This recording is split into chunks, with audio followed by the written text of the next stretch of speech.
Thank you, honorable members. Sitting issues. Can we have the clerk? Questions for oral answer. Honorable Minister for Interior. Thank you. Questions for which due notices were given to the Honorable Minister for Interior by honorable members for oral reply.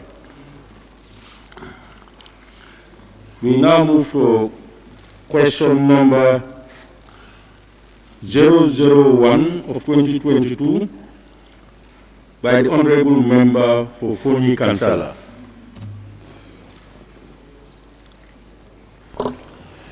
Thank you, Honorable Minister. Thank you, Honorable Speaker. Thank the Minister of Interior. Honorable Speaker, could the Honorable Minister of Interior inform this August Assembly about the findings of the government's investigations on the activities of the Senegalese forces in the Fonyi region, leading to the displacement of residents and arrest of Gambian citizens during the early part of 2022? Thank you. Thank you, Honorable Speaker. The findings of the investigation into this incident reveals that on the 24th January 2022, at 10:00 hours, Senegalese economic troops stationed in BIANS embarked on patrol, during which they pursued a truck loaded with timber from Kampanti to the villages of Kappa and Balen. Investigations revealed that in the pursuit of the said truck, fighting broke out between the patrol team and MFDC rebels, spreading into the general area of the border villages of Balen, Kappa, and Karol. This led to general insecurity in the area, displacement of women, children, and the elderly, disruption of school activities and other daily activities, and loss of properties. Thank you. Thank you, Honorable Minister. Honorable Minister, in regard to the arrest of Gambian citizen, one Fabakari, monies were taken about $40,000. How far is the recovery of this money, if you could inform this August Assembly? Thank you, Honorable Speaker. The Gambian government will engage the Senegalese authorities through negotiations which led to the release of the said individuals. My question is not completely answered. I said, how far, among the arrestees, he loses $40,000 from the said arrest. How far is his recovery? Thank you, Honorable Speaker. I have not been informed about this, but I will look into it and address this properly. Thank you. Thank you. Honorable Minister Interior, as you know, the customers' conflict at Fonyi may arise. What are the plans we put in place so far? The displacement of those people and the children's education will not be done. What plans are the Minister of Interior putting in place? I'm sorry, I didn't understand that question. What I mean as Interior Ministry, plans that may be put in place in case the interruption or the attack of customers and within the border region of MFDC and the Senegalese. What plans are in place for the Ministry of Interior in terms of education within the border region of the Fujis? Thank you, Honorable Speaker. The Ministry of Interior has got assets on the ground to check what's happening, and as situation changes, we discuss at various levels of government to see how to address the situation. Thank you. Honorable Member for Fonyi Bintankaranai. Thank you so very much, Honorable Speaker. Honorable Minister, you clearly state that there were conflicts in the Fonyis, which you are aware of. Do you have any plan to relocate those Senegalese soldiers that are present there? Because, as we all know, they are in constant conflict in the borderline with the rebels. Why not other soldiers, but you specifically choose to place Senegalese soldiers there? Is it that you want to put our people into trouble? Honorable member, you are asking 100 questions in one statement. My apology. You are not to make a statement, you are to ask a question. Can you ask your question, please? The question is there any plan for them to relocate the Senegalese soldiers that are present in the Foni? Thank you, Honorable Speaker. The deployment of soldiers in this country is dictated by a mandate that they have, according to the discussion they have at a certain level. When it is deemed necessary to deploy, they deploy accordingly. That is not within my mandate. Thank you. Honorable member for Woodley East. Thank you very much, Honorable Speaker. Honorable Speaker, could the Minister tell the August Assembly as to why they are allowing Senegalese troops to control timber in Gambian territory? You said that they were pursuing timber, and that's why they clashed with the rebel forces. Why are they pursuing controlling timber in our territory? Can't our own security people do that? They are here for security only, not timber control. Honorable Speaker, the presence of the economic soldiers comprising Senegalese and others in various strategic locations have functions that they perform. If they come across something that is considered illegal during that period, they pursue. And the answer would be they were just dealing with the situation that arose at the time. Thank you. Honorable member for Foni Bondali.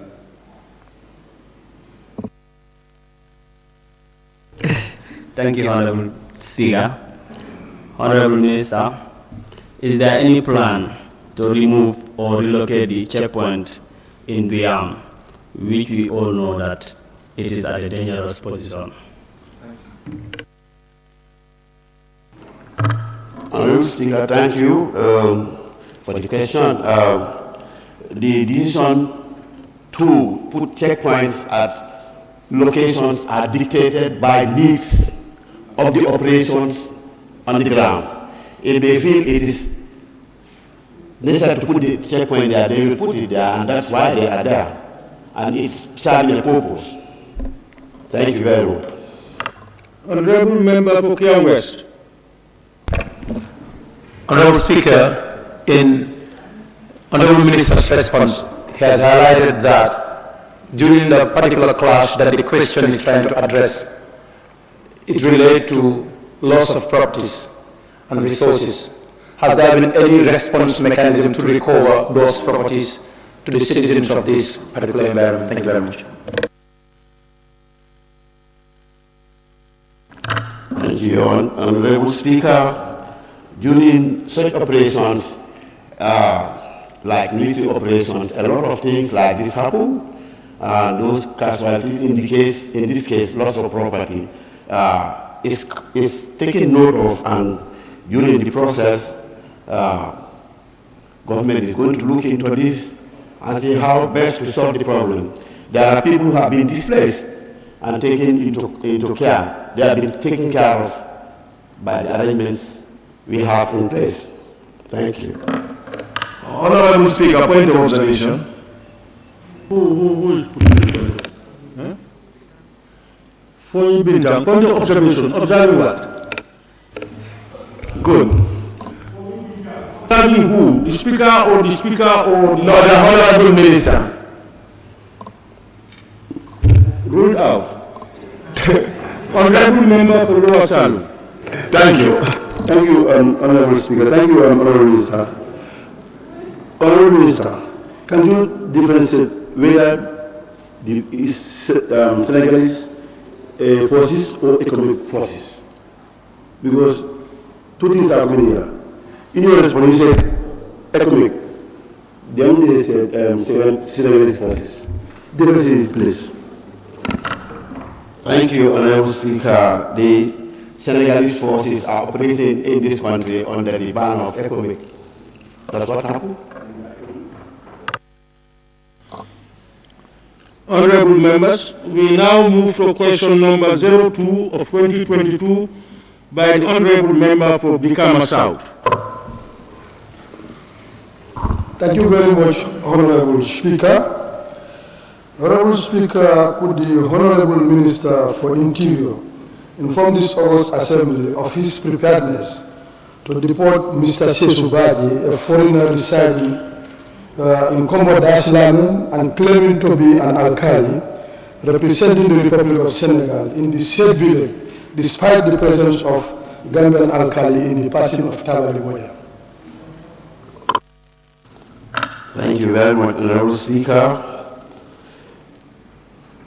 The information received by this ministry is that Mr. Sesu Badji is not living in the Gambian village of Dar es Salaam and is not the alkali of the said village.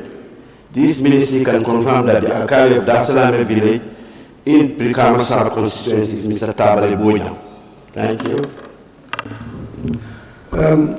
Thank you very much, Honorable Speaker. Honorable Minister, are you aware of the Senegalese security in contingent that came to the Gambia with the pretext that they are coming to visit their own alkali in Brikama that is recognized by the President of Senegal, Macky Sall? Were you aware of this thing? Thank you very much, Honorable Speaker. I am not aware of that.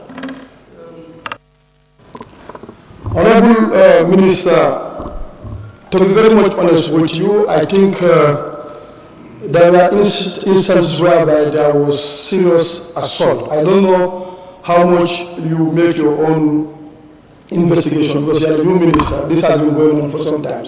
Our own security were assaulted by these people, and Sesu Badji remains there. At that time, I went there personally, and I know his compound. He's claiming to be an Question, not making statements. My issue here is, the question is, are you ready to deport? Because he's inciting violence in our own country. Trying to put in insecurity, this is my problem.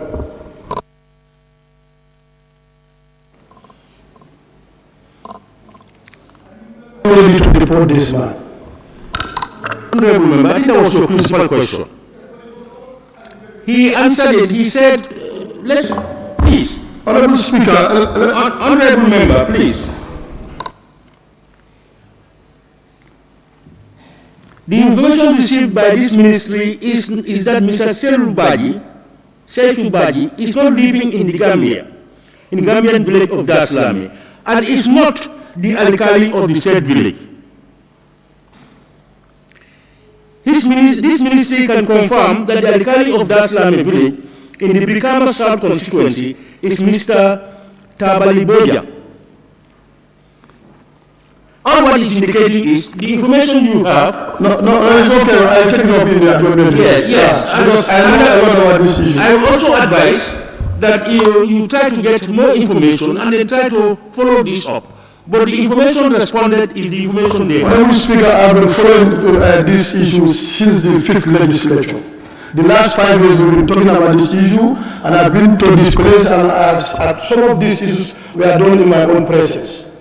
So I know exactly what's happening. Were you able to use your select committee to be able to help you? In fact, I went there with the security and the defense committee for them to ascertain, to see what is happening. We were going up with the defense committee to make sure that the problem is solved. If you have the issue is an internal issue, the Ministry of Interior is responsible of what I am requesting. And no Gambian inciting violence. That's my question. But if they said they are not even aware of it, I will take them in the adjournment debate and the relevant committee. Any honorable member for Fonyi Jarol? Thank you, Honorable Speaker. Thank you, Honorable Minister. Honorable Minister, I don't know if you are aware, because the ECOMIC is comprised of Nigerians, Britonians, and Senegalese.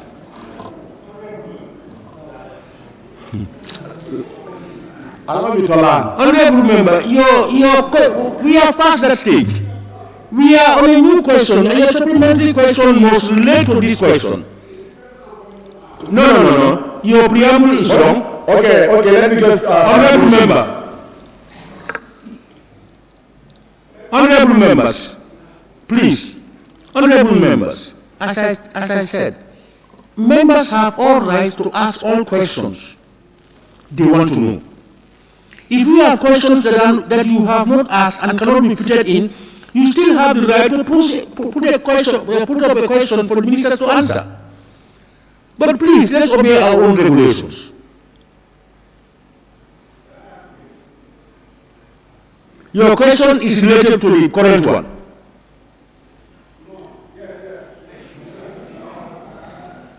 Can we hear you? Because what I want to find out here, because I want to ask the Honorable Minister whether he is aware that the Senegalese forces between Fonyi and Dasilame have almost taken the responsibilities of our own securities.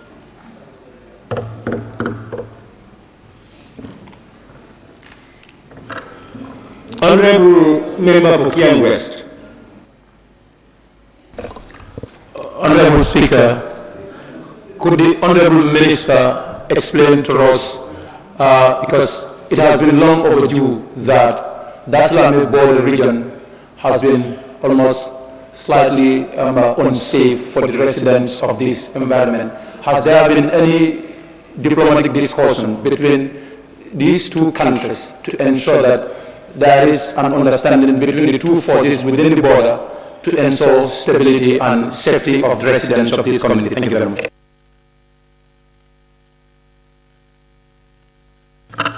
Thank you, Honorable Speaker. I'm not sure whether this pertains to the question that was raised about Saisubaji or Dasilame village. I happen to know that there are moves to try to define our borders definitively, and this process is ongoing.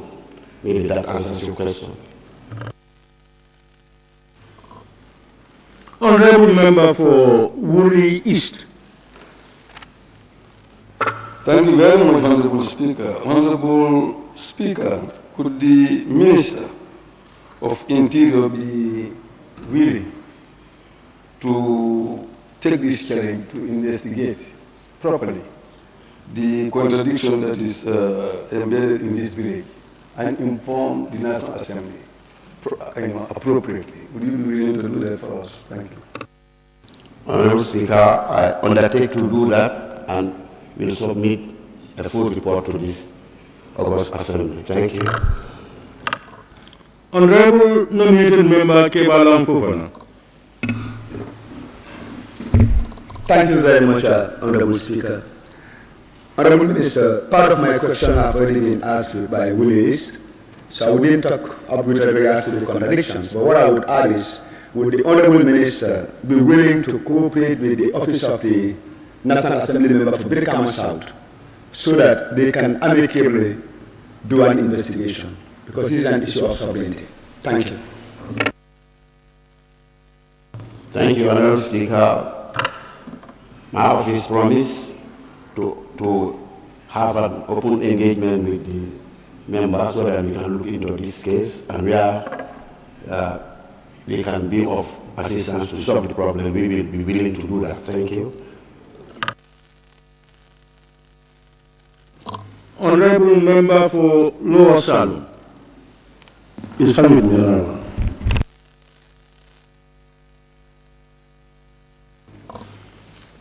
Honorable members, we now move to question number 003 of 2022 by the Honorable Member for Sami. Thank you very much, Honorable Speaker, for giving me the floor. Honorable Speaker, would the Honorable Minister for Interior inform this August Assembly what are his ministry's long-term plans to put an end to armed robbery, which is common in Sami district during the rainy season? Honorable Speaker, in response to the above question, the issue of armed robbery in Sami is not as frequent as per our daily situation report. Although there was a recent robbery reported in Karantaba sometime in June 2022, However, after this incident, we have not received any report of robbery in Sami district. Honorable Speaker, the police command has intensified ongoing patrols in the area by the PIU posted in Kaur and Kermot Ali, respectively. Additionally, the ongoing community engagements in the area through community and intelligence-led policing has minimized robbery and built confidence among the community. Similarly, there are plans to create a PIU base at Karantawa as a medium-term intervention and in the long term a hybrid station. Thank you very much. Thank you very much, Honorable Speaker. I'm very much surprised, Honorable Speaker, if the Honorable Minister is saying that the armed robbery is not common in Sami. For last 5 years, when I was in Parliament, I have always talked about armed robbery. I can tell you about 6 or 5 villages. But what I want to ask the Honorable Minister is that, would your ministry be ready to provide mobility for Karandaba Station and also the armed barracks at Laminkoto? Because these are the 2 stations that are very close to Sami. Thank you. Thank you, Honorable Speaker. The ministry is aware of the logistical constraints that we have in terms of vehicles and mobility in that area. That was why we engaged the PIU to be doing the mobile patrols whilst we explore the possibilities of securing vehicles for that area. Yes, indeed, even one incident of armed robbery is alarming. We don't need it in this country. And we are concerned. We look into it if it happens. Thank you. Honorable Member, Sami, any? No? We now have Lower Salum. Thank you, Honorable Speaker. Honorable Minister, armed robbery is rampant in the Gambia. And we cannot say every day is day to day. Now they even go with knives, with materials to people's house. You cannot minimize only armed robbery to Sami. How can you minimize this robbery in the country? Thank you, Honorable Minister. Honorable Speaker, the Ministry of Interior has got the police going out on operations internally in all areas of the country. In as much as police are trying to minimize these incidents, we also appeal to the general public to be assisting the police with information when matters arise. Rather than just every time saying police have not done this, we expect the support of the public. The police are under-resourced, as you would be aware. When it comes to covering a lot of areas, the honorable member even mentioned about having vehicles for those areas. We are doing the best we can. And when it comes to crime committed, police are being able to make arrests within very short periods of time. The statistics we have are wide, but we will go into that at another venue to discuss about the crime trend that people are talking about. It's our concern, and we are addressing them according to our resources. Thank you. Honorable Member for Woolley East. Thank you, Honorable Speaker. Honorable Speaker, in relation to armed robbery, we all know that even though the PIU is around areas and they are separate from the police station, but the police themselves also bear some risk in terms of these armed robberies because of lack of weapons. What plans do you have to help these police at least a weapon to protect themselves in case of an armed attack against them? Honorable Speaker, thank you for that. We appreciate the concern about the safety of our men and women operating. That is why there is the new system of trying to bring in hybrid stations where the general duty and the armed PIU can operate together. Hopefully, very soon it will roll out in many areas. Thank you very much. Honorable Member for Sandu. Thank you very much, Honorable Speaker. The Minister mentioned that the police are under-resourced. Can he elaborate what he meant by under-resourced? Is it personnel-wise or financial-wise? Thank you. Thank you, Honorable Speaker. The National Assembly is responsible for allocating votes to us, funds to us, so that we can deliver our service accordingly. When it comes to logistics, the figures are clear. In some areas there are no vehicles and we don't have the vote to buy. So if I'm talking about under-resourced, that's what I'm talking about. We don't have vehicles to cover all the areas. And sometimes we even say we appeal to the general public to see where they can come and help us with funding, apart from what government can do. Government cannot do everything. Thank you. Honorable Member for Sanimentary. I withdraw my statement, Honorable Speaker. It has been answered. Thank you. Thank you. Honorable Member for Janjamure. Thank you very much, Honorable Speaker and Honorable Minister for Interior. I heard in your answers that you said the PIU are actually enforcing the police in patrolling around the Same district. I am not too sure if you actually know where the PIU camp is situated in CRR North. And if you do, kindly give us a better answer.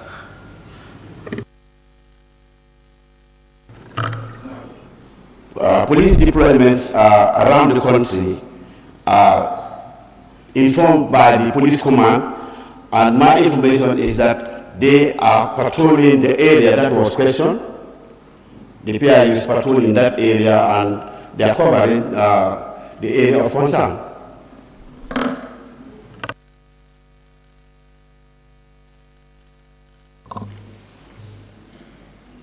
Thank you, honorable members. We now move to question number 4 of 2022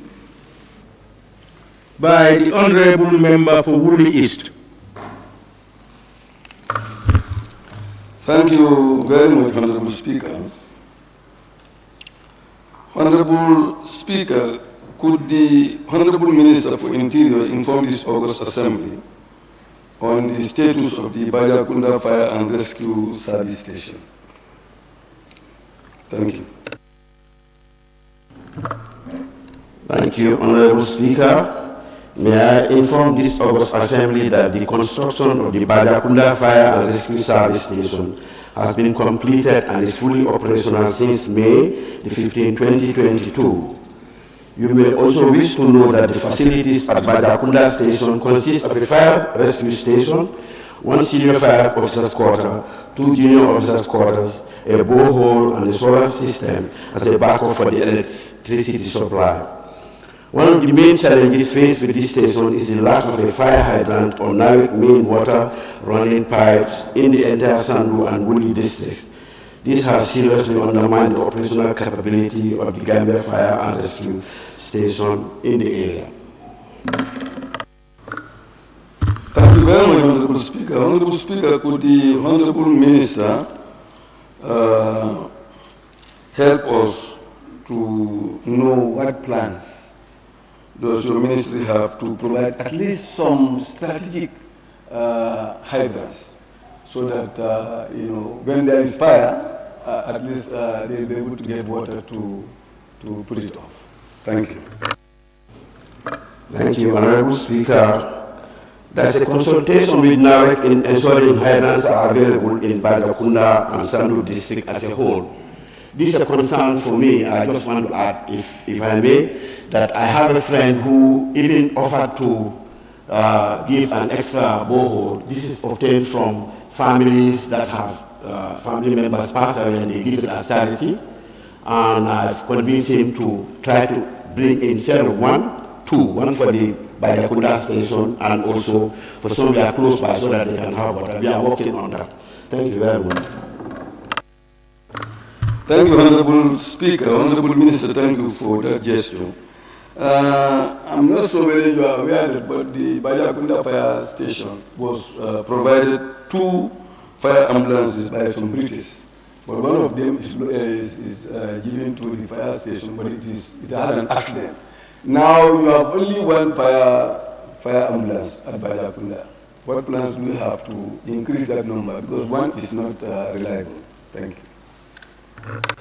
Thank you very much, Honorable Speaker. As we speak, yesterday, I was informed by the Chief Fire Officer that 5 fire tenders have been donated and they will be soon handed over. Probably with consultation, we should be able to have that for your area. And I agree that 1 fire tender is not enough. Thank you very much.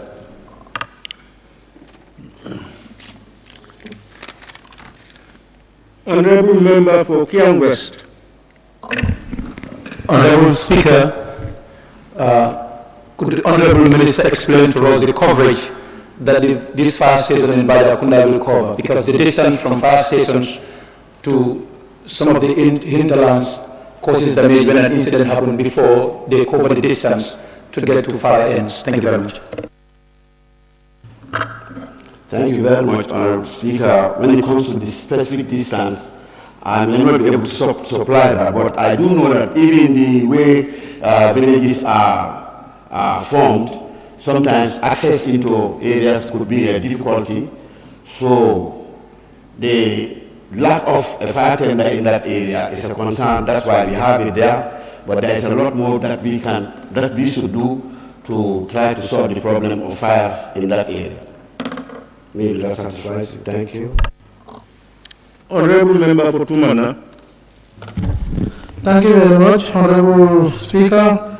Honorable Minister, do you have any plan to partner with others, especially philanthropists, who are ready to upgrade your fire stations and, of course, give training to your personnel?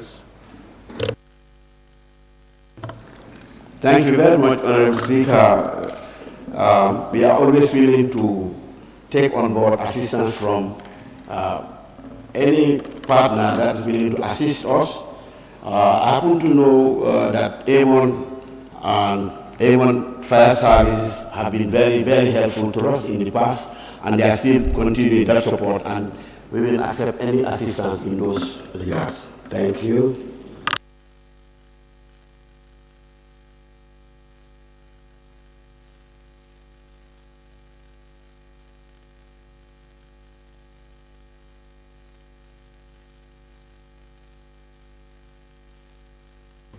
Honorable members, we now move to question number 005 of 2022 by the member for Brikama North. The member for Brikama North has authorized the member for Central Balibu to ask the question on his behalf.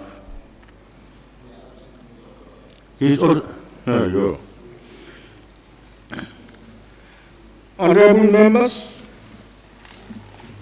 the next question is question number 006 of 2022 by the Honorable Member for Lower Salu. Thank you, Honorable Speaker. Honorable Speaker, could the Honorable Minister for Interior explain to this August Assembly the fate of the PIU officers allegedly involved in Faraba Bantam incident? Thank you, Honorable Speaker. The PIU officers that were indicted and the investigation into the matter is, the PIU officers that were indicted and the investigation in the matter is currently stored. May I inform this August Assembly that my ministry will make the necessary follow-up and update accordingly. Thank you.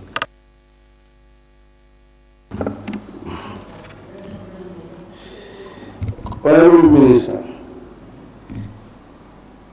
are you telling me your ministry are not updated on this issue since last 4 years, 5 years?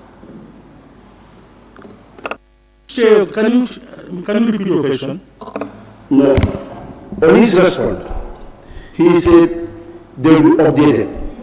response. Just say your supplement. I am asking the Honorable Minister whether still now the ministry is not updated on this issue for last 4 years. Honorable Speaker, thank you for the question. I don't need to say that I'm new in the ministry, but the information I have is what I shared with this August Assembly, and I will go into it again and come back with an answer on this topic. Honorable Speaker, Honorable Minister, I will say this, I am disappointed. Honorable Speaker, we need to protect our own people and citizens. This issue was in the court of law when the case was dismissed. Honorable member, I have said this many a times. Why? Questions, not making statements. If you want to ask supplementary question, ask supplementary question. If you want to add a small preamble, you put a small preamble. Thank you, Honorable Speaker. Honorable Minister, when this update will come to the Parliament? You're asking for the text. Honorable Speaker, thank you for the question. We will revert back to the August Assembly as soon as we obtain that. I am constrained to tell you the time.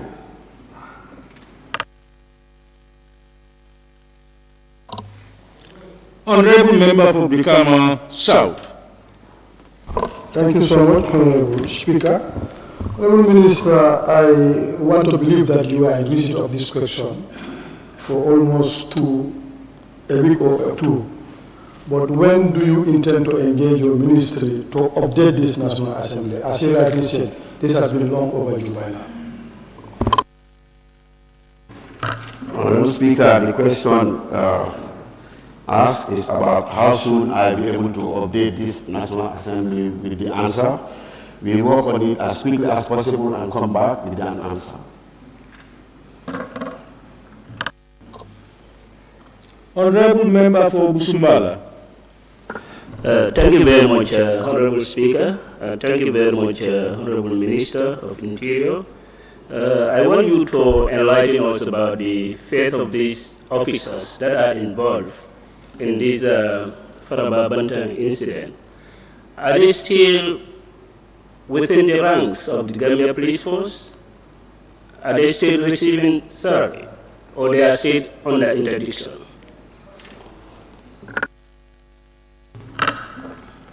Honorable Speaker, matters under investigation or under court proceedings, the officials normally are interdicted until the end of the case. That's the case here. May I observe, Honorable Speaker?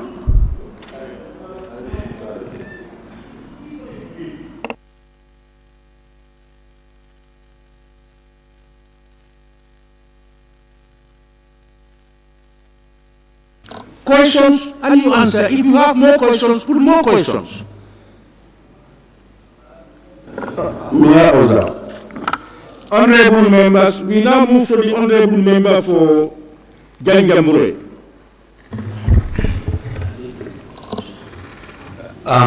Thank you very much, Honorable Minister. Honorable Speaker. And my question to the Honorable Minister is, do your ministry want to hide behind the name investigation in order to let these officers walk free in our society? Honorable Speaker, the answer is no.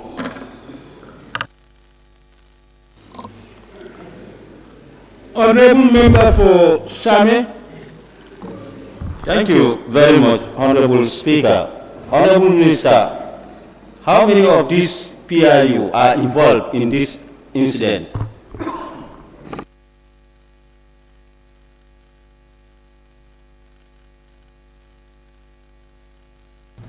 I have not been specifically given the figures here, but I will be able to, as I said, when I go back to the office, we'll be able to give that information to this assembly. Thank you. Honorable Member for Lower Newry.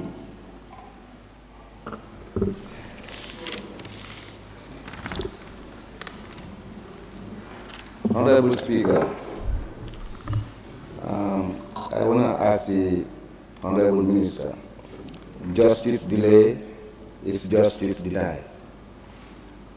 Is it possible to speed up this issue so that the officers and their families will be able to get back to work if possible?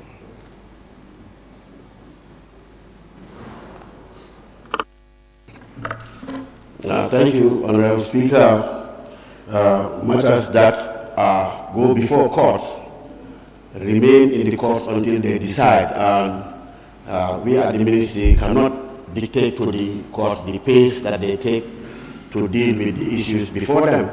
Otherwise, the interference with the judiciary. Observation, Honorable Speaker, can I observe? Honorable members, I said this a million times. This is not a debate we need to observe. You can ask questions. You can do whatever. Please. Honorable Minister, have you finished the answer? Yes, I have, Honorable Speaker, I have finished.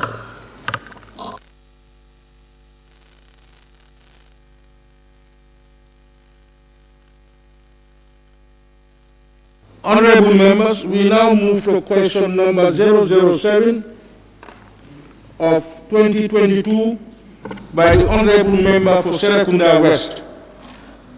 Thank you, Honorable Speaker. Honorable Speaker, could the Honorable Minister for Interior inform this August Assembly why economic soldiers are still in the country and why the transformation of the forces into a police mission? Thank you, Honorable Speaker. Peacekeeping missions are international interventions that are introduced in a country due to political crisis. Thus, the ECOMIC was introduced in the Gambia as a result of the 2016 political impasse after the presidential elections. Honorable Speaker, it is worth noting that the ECOMIC, being an international intervention, has a mandate, and its mandate determines its functions. Thus, its withdrawal has to take phases and must be done through a process which can be determined by the current situation of the country. For example, in the UN peace support operations, international interventions may start as an armed mission and then transform to non-armed and then further political stabilization or integration, e.g. Darfur, Sierra Leone, Liberia, Haiti, etc. Honorable Speaker, for the case of ECOMIC, we can expect that it may take other mandates. Therefore, not much can be said about its transformation into a police mission, since it is an issue for government and ECOWAS member states to determine possible mandates. Thank you. Honorable Speaker, the Honorable Minister told us that the reason of ECOMIC being here was informed by a circumstance in 2016, that is impasse. Is the Minister telling us that the situation still remains the same? Honorable Speaker, I did not say the situation remains the same. I said these interventions are informed by decisions taken at an international level with the government. And at every given time, they review this and they come up with a decision as to what happens next. So at this point in time, it is between the government and ECOWAS member states to discuss and determine what will happen. Thank you. Honorable Speaker, the Minister clearly told us that the ECOMIC were here due to the impasse. My question is, I'm not implying that you said that. My question now is, if their coming here was due to the impasse, and they are here now for over 6 years. Are the situations still the same for them to be here? Because if the impasse is what brought them here, now are we still in impasse for them to stay in the country for this long? Thank you, Honorable Speaker. I said ECOMIC's presence in this country was informed by the impasse that took place. That's how they came in.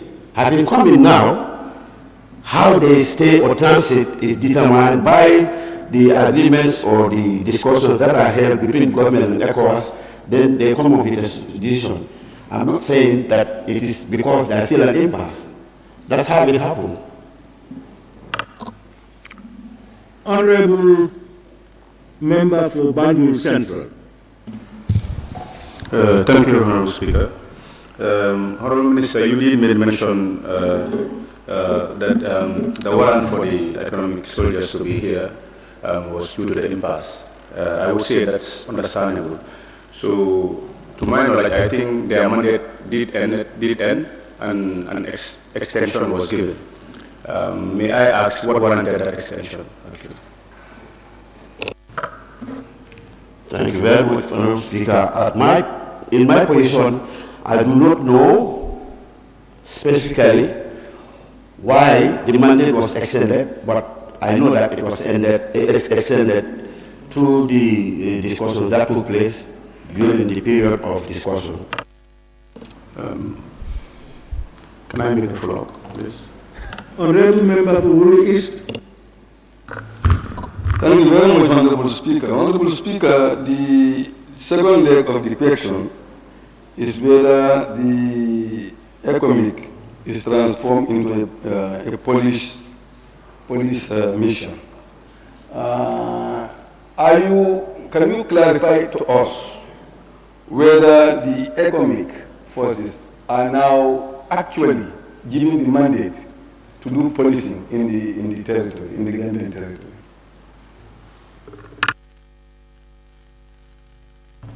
I think the part of the answer that I gave, Honorable Speaker, was that therefore not much can be said about its transformation into a police mission, since it is the issue for government and ECOWAS. It has not been transformed into a police mission yet, because that will be declared. Thank you.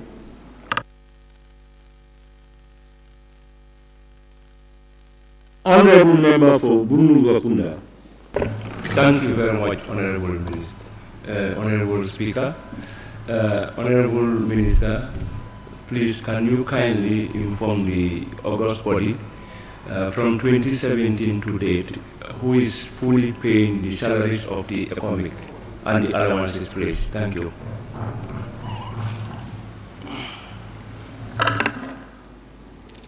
Thank you very much, Honorable Speaker.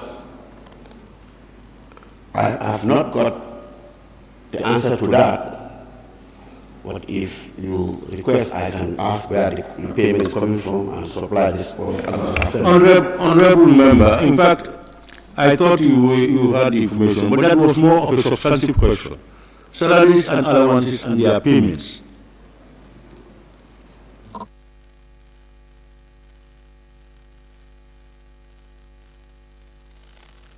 Honorable Member for Fumi Kansala. Thank you, Honorable Speaker. Honorable Minister, as you have alluded in your statement, the transformation is not yet to the police mission. Are you aware that these said forces are arresting people, are doing the forestry work? Are you aware? If not, how soon are you ready to make investigation?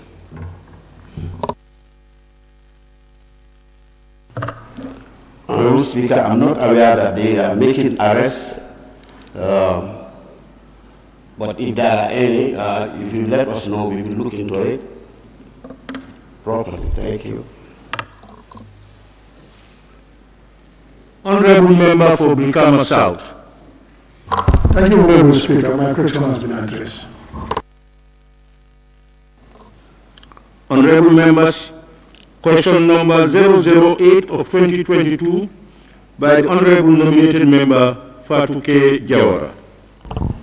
Thank you very much, Honorable Speaker. Thank you very much, Honorable Minister. Honorable Speaker, could the Honorable Minister for Interior tell this Assembly if his ministry has any plans to install CCTV cameras along the highway to address the alarming rate of road accidents, mostly due to overspeeding, recklessness of drivers? Thank you. Thank you, Honorable Speaker. The Ministry has reviewed a number of proposals regarding the implementation of the Safe City project, which, once implemented, will not only monitor traffic but act as a deterrent to criminal activities and also securing our critical infrastructure. It's important to note that such projects require a huge amount of investment, and my ministry is working with relevant stakeholders for possible financing of this very important project. Thank you.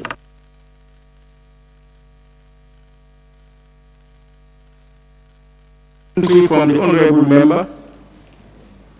Did your ministry have any plan in place to work with the Gambia Transport Union to map out some of this crisis when you were working on something? Can you repeat your question, Honorable Member? Did your ministry has any plan to work with the Gambia Transport Union? Hence, his ministry is not in position to do some of these things as of now. Thank you very much, Honorable Speaker.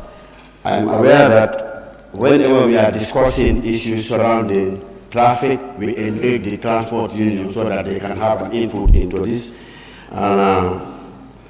We will not just go on and implement this sort of project without having their input. So they are a welcome partner to this project.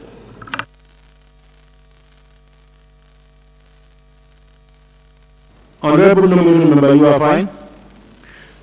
Honorable Member for Mr. Speaker, Honorable Minister, will you consider coming up, you'll soon go into budget cycles, would you consider factoring at least few of these things as a pilot project along the highway that the Honorable Member asked? Thank you, Honorable Speaker.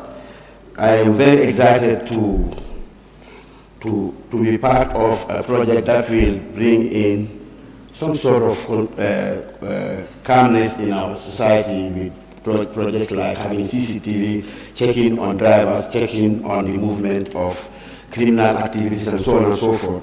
But we know it is a very, very expensive project, but I will take on board the possibility of discussing or trying to bring in bits of it so that maybe the National Assembly might approve this.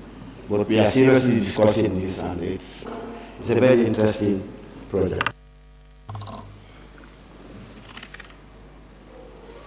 Honorable Member for Sandu.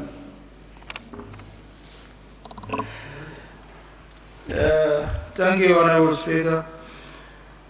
One of the key factors responsible for traffic accidents is the issuance of driving license.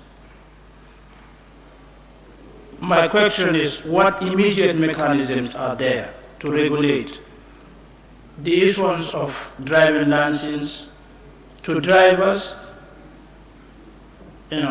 for them to go through the necessary routine testings that they should do? Thank you. Thank you, Honorable Speaker. Apart from the CCTV project, we also are discussing with individuals who are interested in introducing vehicle testing and driver certification programs into this country. Again, these are not cheap projects, and we're discussing with them at the technical level to see what they have to offer and also discuss to see how we can get that funded. But definitely, if we can have that, it will help.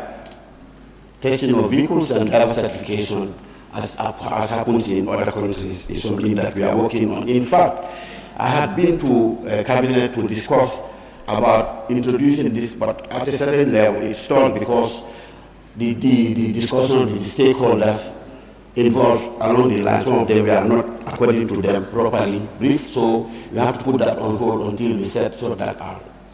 Thank you very much. Honorable members, we now move to question number 009 of 2022 by Honorable nominated member Fatou K. Jawara. Thank you very much. Honorable Speaker, could the Honorable Minister for Interior inform this August Assembly whether his ministry has any plans to build police stations within the Kanifing municipality and the West Coast region, Talinding, Bundung-Bohol, Abuko and Sukutanema, since most of them are on rented properties and without proper storage facility to keep their exhibits. Thank you, Honorable Speaker.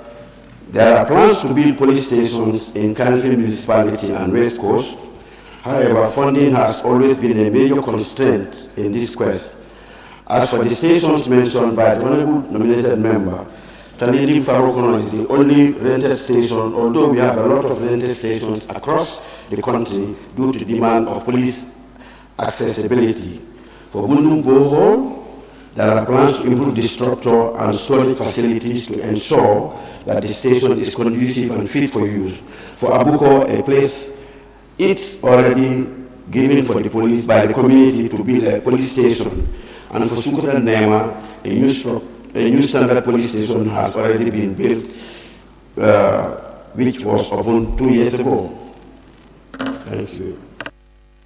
Thank you very much, Honorable Minister. This, I believe I submit this question for a while before this upgrading takes place. Thank you.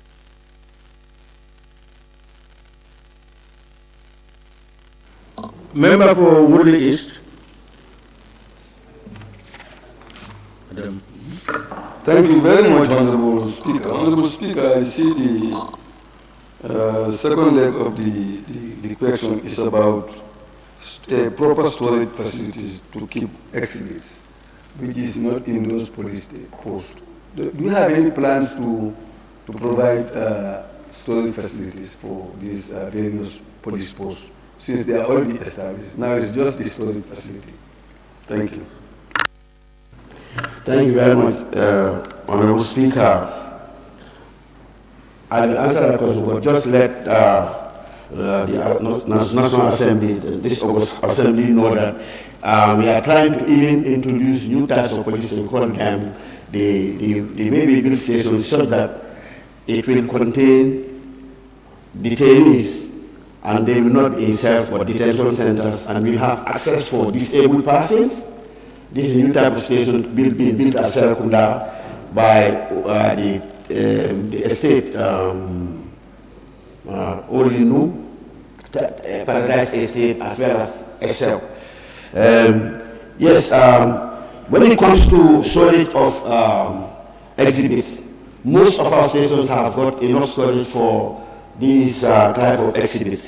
When it's more of a problem with stations that are rented, because of the public demand and the need to have police access to police stations in the areas, these places are rented on a temporary basis until we could come or with proper structure so that we can have enough storage for all their needs. Thank you very much.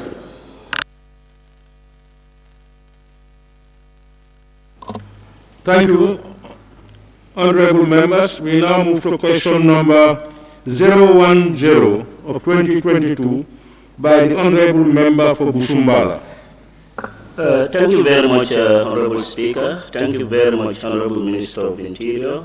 My question reads, Honorable Speaker, could the Honorable Minister of Interior update this Assembly on the crimes rate in the country from 2021 to date and the efforts of the Ministry to combat those crimes?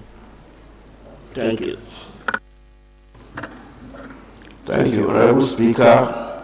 The crime rate in the country has witnessed a slight decrease about 50% in the number of cases reported in the first and second quarter of 2021-2022, as per our quarterly crime report. Honorable Speaker, the police are doing their utmost best to combat crime rate in this country despite the resource constraints. In respect to the above, the police has intensified patrols in all regions. Last month, the police revived Operation Zero Crime in order to tackle the surge in break-ins and robberies in the West Coast region. It is important to note that the said operation was successful as a result of robust patrols conducted in the region. This could be attested to by non-receipt of report on crimes during the course of the operation, particularly on break-in or robbery. May I further inform this August Assembly that the police have begun establishing PIU bases in certain strategic areas across the country, all geared towards combating crimes in the country. Honorable Speaker, other efforts the police undertook is to engage the youth through community sensitization in ensuring crime prevention. This entails community engagement, police strategy, targeting schools and communities at strategic security. As the security alone cannot fight crimes but need the support of the communities. At regional level, the security has been engaging the community on practice of community policing in a bid to minimize the rate of crimes in this country. Thank you very much. Honorable Minister of Interior, yes, you did say that the crime has been, it has been decreased slightly, but then we have seen certain crimes in this country that have not been investigated. Can you enlighten us about the case of Mary Mendy's case, a girl who has been murdered? What is the stage of that case? Thank you, Honorable Speaker. I am aware of the issue of that young lady who was tragically involved in that until she lost her life with another person. Police investigations in this country sometimes can be really a problem. An incident happens before the police even arrive at the scene. People rush onto the scene trying to have first go at the taking of photographs and so on, tampering with the scenes. If police want to investigate really, anybody who appears on that scene would probably leave traces of themselves, and that really affects a case. That specific case, I would like to come back and give update about what happened and where it is at now. I would like to address this August Assembly on that. I will give proper updates, but I just want to add, all of us here, if we could try to avoid going into crime scenes, because interfering with crime scenes makes it difficult for police investigation. We have got trained police officers who can go to crime scenes and check what has happened from beginning to the end, and they will be able to pick up articles of evidence which can be used in the prosecution of the case or proper detection of what happened. Thank you very much. Thank you very much, Honorable Speaker. It's a concern as a member of the National Assembly member in that area. The family is constantly, in touch, said they did not hear anything from the police since then. But by the way, we got a second question that police normally come with this operation, Operation Zero Crime. What is the difference between Operation Zero Crime and that of anti-crime? Can you give us the, Thank you very much, Your Excellency. Honorable Speaker, sorry. Anti-crime is a unique setup that operates on a daily basis covering areas of concern. These zero crime units are because of this idea to bring various units together so that they can cover areas of concern on a daily basis, whereas the anti-crime is based in their units and they have their command units and everything. They're different from the anti-crime because they operate around areas. Whenever they arrest individuals, they take them to a police station to process them. Well, anti-crime, when they arrest or involve in any case, they have their own base from which they operate. Thank you. Honorable Member for Fonyi Bintan Karanai. Thank you. Honorable Minister, you are informing us that the crime rate is decreasing.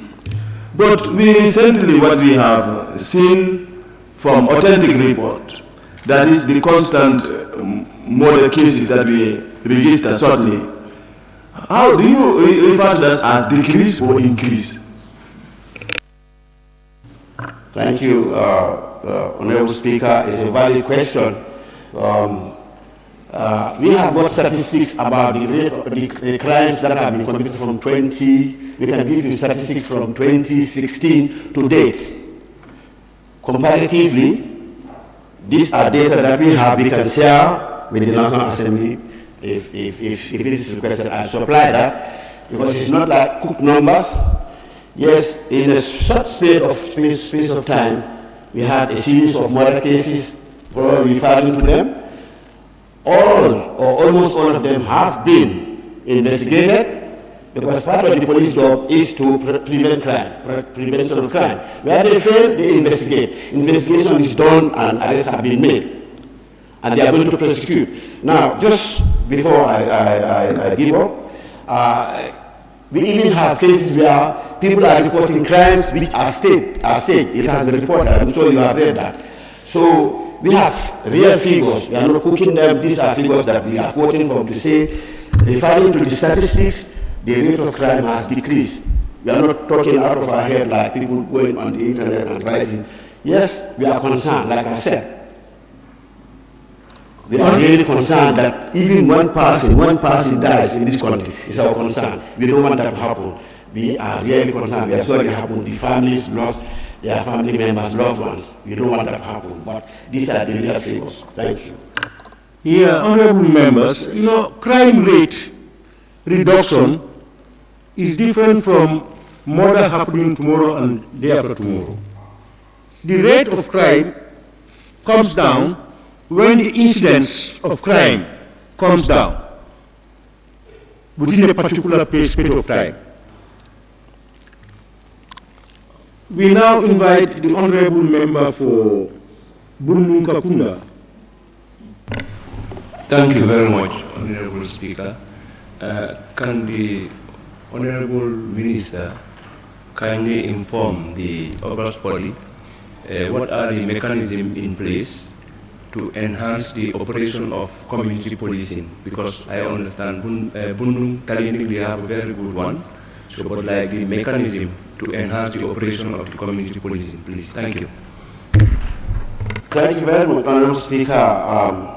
We had units, young people living in Talinding and Bundung area who were vigorously pursuing the ideas of community policing and they are engaged in the society. And when they came on, we saw a marked reduction in the rate of crime. Unfortunately, this has to stop because if you want to let untrained individuals engage in activities without anybody working with them, it can be a recipe for disaster. So we thought we should bring them back in and try to redress their operations, and this is ongoing. So community policing is a complement to the efforts the police are doing, and once we are ready with that, it will be rolled out. But we really commend the youth, particularly in Bundu and Talinding. They were doing a very good job. Thank you very much.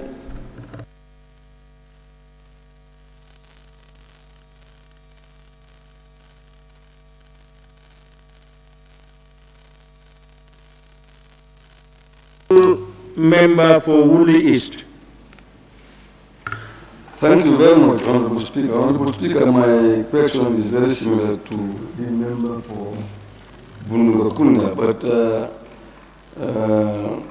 as you know, different police stations indicate that their major problem is juvenile crime across the country. But we also know that you have vigilante groups for example, in Woolly East that are out to combat the stealing of ruminants and cows, etc., etc. So would your ministry be willing to engage some of those community members in order to train them to be able to help work with the police to combat crime. Thank you very much, Honorable Speaker. And the question is a very good one.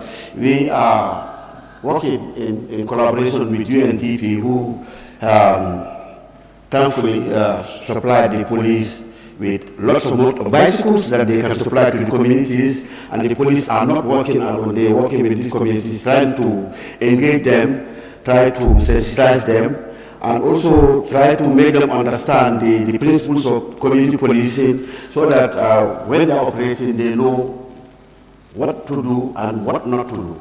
That is an engagement that's ongoing, and a complete unit is set up at the police headquarters coordinating this, and they're going around. Not only are they doing alone, UNDP is working alongside them to make sure that this training is done properly. Thank you very much. Honorable Member for Kiang West. Honorable Speaker, from the deliberation of the Honorable Minister, or the responses, and from previous questions to this last one, to the case of Mary Mendy, it seems like we have a very slow legal process, because the cases will long overdue, and you are unable to update the Assembly on some of these cases sufficiently. Could you kindly tell us what are some of the reasons of these slow legal processes in matters of the country? Thank you very much. Thank you very much, Honorable Speaker. I said before that we have no control over cases in court. Once they go to court, the procedures are there. What slows down the process is there for everyone to see. But we are concerned, and we are addressing our concerns to the Ministry of Justice. That's where we go for him also to see where to address his concerns to. But we also like to get the the National Assembly also to raise their voice of concern with this issue, because we have cases dragging in court endlessly. Sometimes we go, they adjourn for one issue or another. The police cannot do anything, the prosecutors cannot do anything. We just wring our fingers and hands and say, what can we do? Again, not only are we talking about waste of time, but sometimes police or our security agents will be involved in vigorous investigations where sometimes their lives are at stake, and the cases are just dealt with paltry, and a small sum of money is fine. A fine was imposed on the individual, and he goes back and commits the crime again. So these are some of the issues that we have. We are not keeping quiet about it. We encourage the National Assembly also, where you have oversight over, to try to address these things. I'm sorry if I've overstepped my limit, but that is something that I thought I should share. The concerns to the Honourable Member for Banjul Central.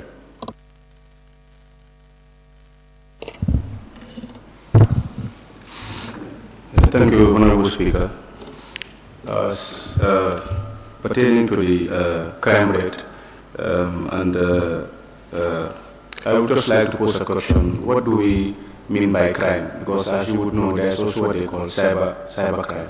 So is it all inclusive, or are there any measures in terms of that aspect out? Thank you. Crime is defined, an offense that is committed by individuals according to the law of any country defines what becomes a crime. What you do that goes against the law makes it a crime. Okay, that answers it. Thank you. Thank you very much. Honorable Minister, we want to thank you for ably answering all questions posed by honorable members. And thank all those members who also asked questions or participated. We now move to the next one. Clerk, Honorable Minister of Interior, we can release you.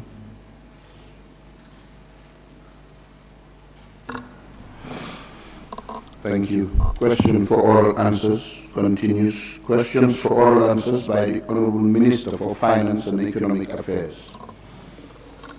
Honorable members, questions for week due notice were given to the Honorable Minister for Finance and Economic Affairs by honorable members for oral reply.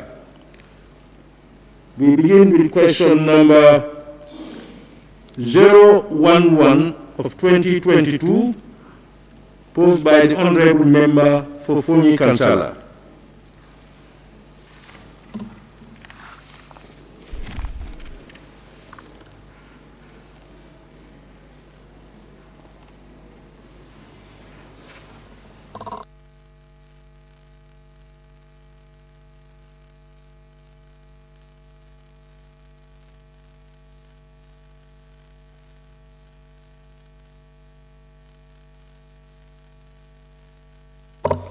Thank you, Honorable Speaker, and I thank the Minister of Finance, Economic Affairs.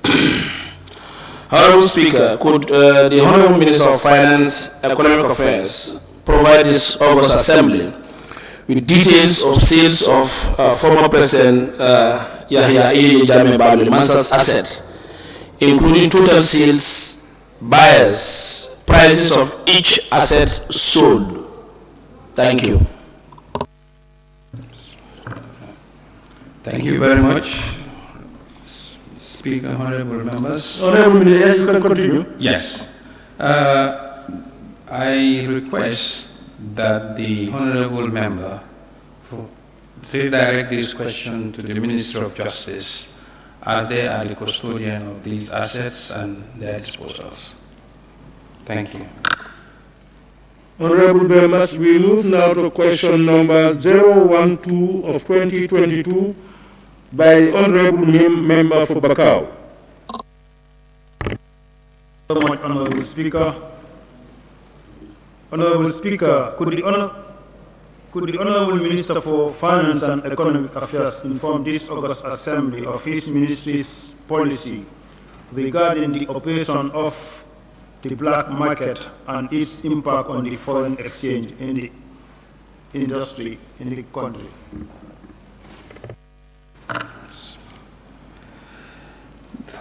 Thank you, Honorable Speaker and Honorable Member. The foreign exchange market is a regulated market that is governed by policies. The players in this regulated market, that is the interbank forex market, comprises of authorized commercial banks, microfinance institutions, and licensed FX bureaus. They are managed in the buying and the selling of FX at rates determined by the fundamentals of demand and supply. Any operator outside this bracket in the FX market are classified as parallel market.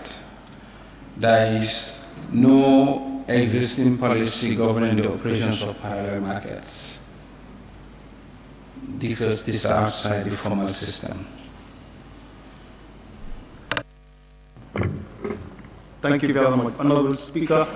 Honorable Minister, according to my research, I am made to understand that black markets, when they operate in a country, it had an impact in the national interest. What's going to be your take on that as the ministry? Honorable Member, yes, indeed, black or parallel market are not supposed to. They're not the most efficient way that it should. That's why it's called a parallel black market, and they do have adverse effects.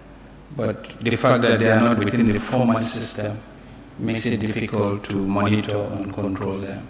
That's why most of the operations are underground and not in the authorized formal sector. Thank you.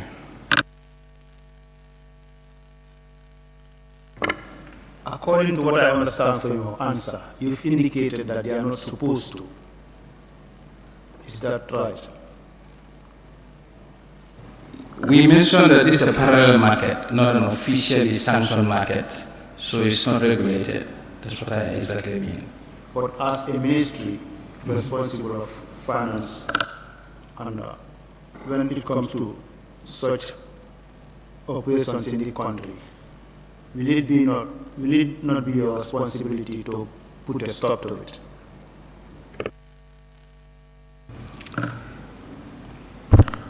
Yes, if this market's behavior is such that it throws the FX market outside the fundamentals, and is operating in a way and manner that is not letting the commercial transactions operate.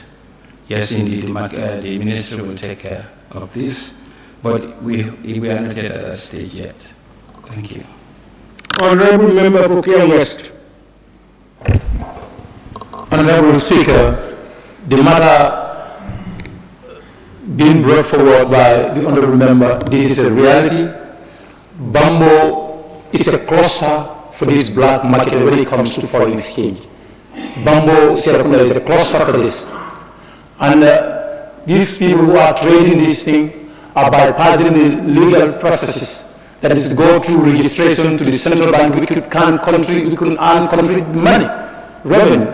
But they are passing and they are every day doing these transactions between people. So I don't know what is your plan to work with the central bank to ensure that non-registered foreign exchange businesses go and register, otherwise we ban them completely. Thank you. We have not been made to be aware formally of the adverse impact, but given the magnitude of what you just explained, we will consult and see what can be done if they are actually undermining the economy. Honorable Member for Fonyi Bintang. Thank you so very much, Honorable Speaker. Honorable Minister, through your response, you are looking at the impact level. So we want to know whether you are going to wait until they reach at the magnitude you're talking about, or you want to tackle it now. Well, any intervention has to have a material basis. Just because it exists doesn't mean we have to act. Thanks. Honorable Member for Woolly East. Thank you very much, Honorable Speaker. Honorable Speaker, I believe the Gambia is adopting the liberal economic system, and therefore parallel markets are not seen to be illegal. You know, can you clarify that the parallel markets that they call black market is not illegal in the system? Yes, we operate a liberal free market system as such that allows all market participants to operate willingly without coercion. The level that the esteemed members of the honorable members are concerned is if this parallel market is such to an extent that it is hijacking the system. But parallel market, it is not within the official domain, but it's not illegal. There is no illegality, because in the operations of the parallel market, or so we'll call it sometimes over-the-counter market, is between willing buyer and willing seller offering a service. It will only become an issue when one of the parties is forcing the order. Then the government has to come in. Thank you. Honorable Member for Joshua. Thank you, Honorable Speaker. Honorable Minister, this black market that he mentioned, are they the one holding the foreign currency that caused the high inflation of this foreign currency? Thank you very much. I think the issue of the shortage of foreign currency was carefully looked at, and the central bank conducted several exercises, including visiting the OMC or foreign money exchange bureaus, banks, and to an extent they even went not only to rely on the reports or the submissions given to them by the banks, but to physically visit their vaults. The parallel market is not the dominant sector of the market. That's why you call it parallel. It just is an outlet for transactions to take place, which is not within the formal system. We cannot see them being able to, or we've not, based on the work done, have seen them to have adversely contributed to shortage of dollars. They were always here all along, and the shortage that we are witnessing was never happening before. what is causing the shortage of dollars is an international factor, not just a domestic factor. Thank you. Honorable Member for Upper Salum. Thank you, Honorable Speaker. Honorable Speaker, would the Minister of Finance confirm that the easy operation of an FX account that could lead to cash shipment by individuals, wouldn't that actually pose an issue in this parallel market compared to the commercial banks? You said ease of shipment? No, the easy operation of an FX account in the Gambia. Like anybody can just go, like the easy operation of an FX account, like a foreign currency account in the commercial banks. That could actually lead to FX shipment, like when you got a lot of foreign currencies for cash shipment, wouldn't that actually also promote this parallel market? Because anybody can actually own any FX account now in any of the commercial banks and deposit, you know. I think the operation of a foreign currency account has a little bearing with the impact of the shortage of FX or the parallel market, because no operator can formally do shipment without going through the central bank. All banks, all money bureaus need central bank approval in order to do shipment, and that is the current practice.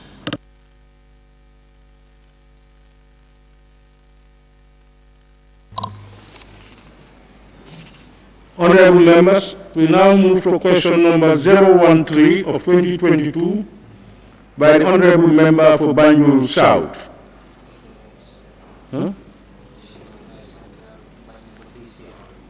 I think the member for Banjul Central will step in for him, for her. Thank you so much, Honorable Speaker. The question is, Honorable Speaker, could the Honorable Minister for Finance and Economic Affairs inform this August Assembly whether his ministry would consider giving civil servants allowances for incentives instead of reducing their allowances, since civil servants in the lower grade of the government's integrated pay scale are poorly paid? Honorable Member, I request that the Honorable Member for Banjul South redirect this question to the Ministry of Public Service, Administrative Reform, Policy Coordination and Delivery, as this falls under their remit.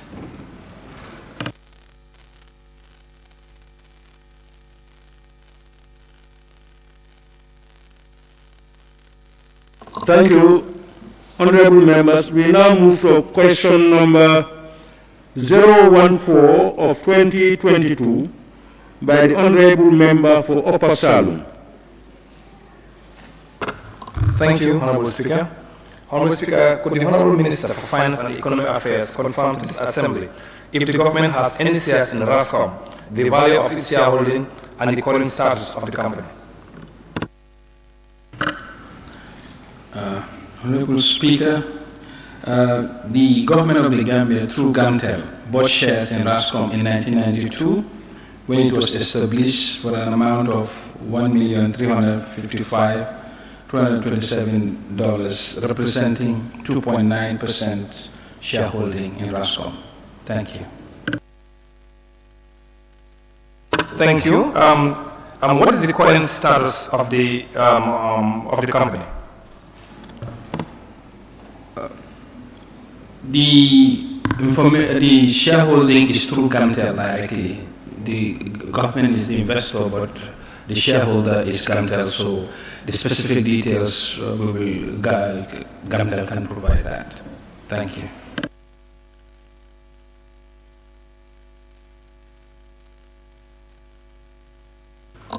Thank you very much.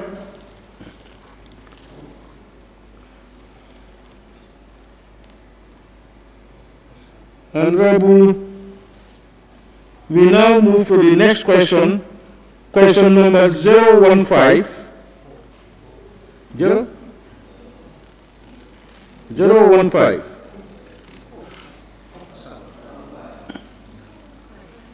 Honorable, please. Honorable members, question number 015 of 2022 by the Honorable Member for Upper Salum. Thank you, Honorable Speaker.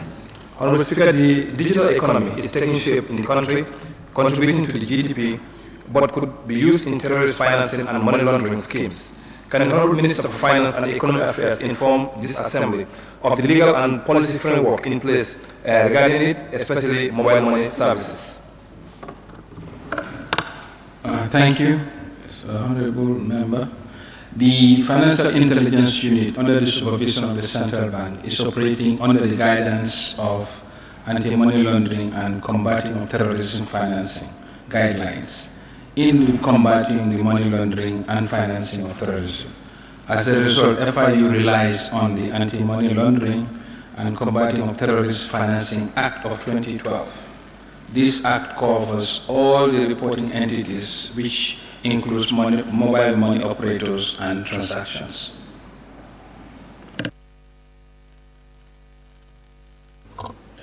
Any supplementary from the Honourable Member?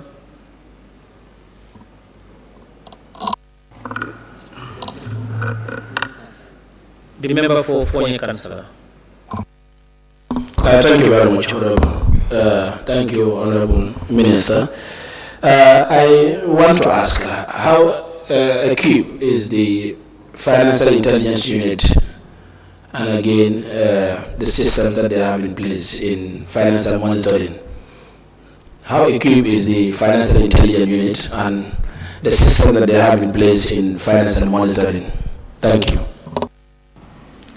Thank you very much. The FIU is fully equipped to discharge its function, and they do have intelligence sharing with the international community.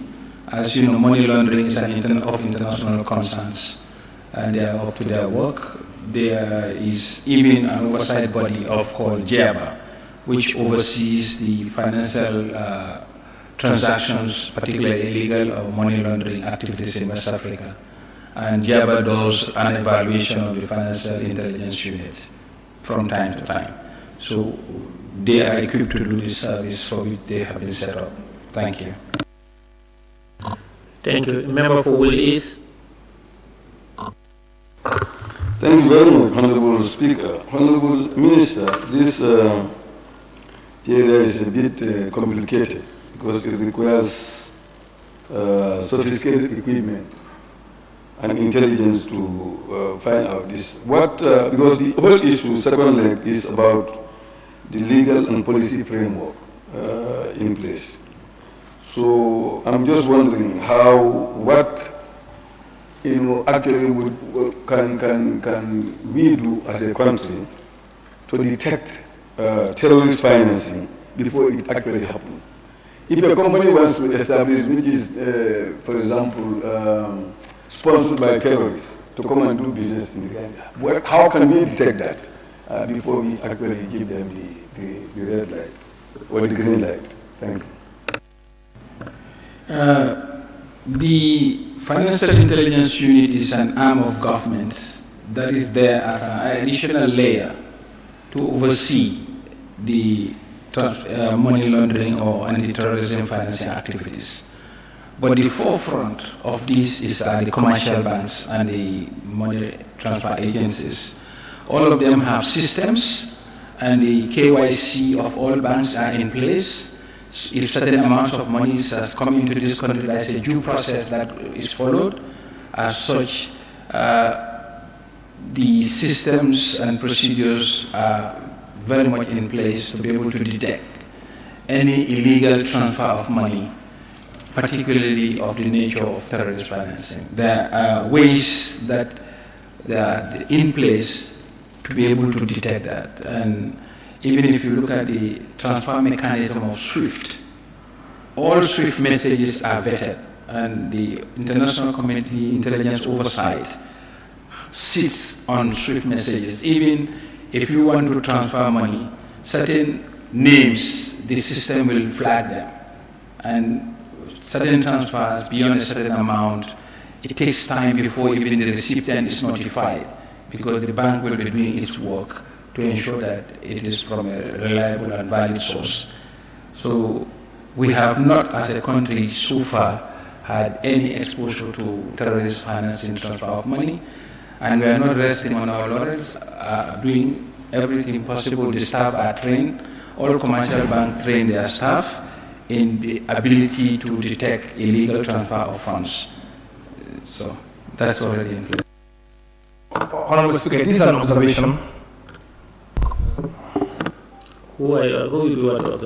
On the same question that he asked about how do we check, I just want to add to what the minister said, that there is also, Honorable, well, you've already said the precedent last Wednesday, where you allow people to make observations. So, if you want to reverse that, Honorable member, please. Okay, that's fine. So Thank you. That's okay. That's fine. I'm fine with it.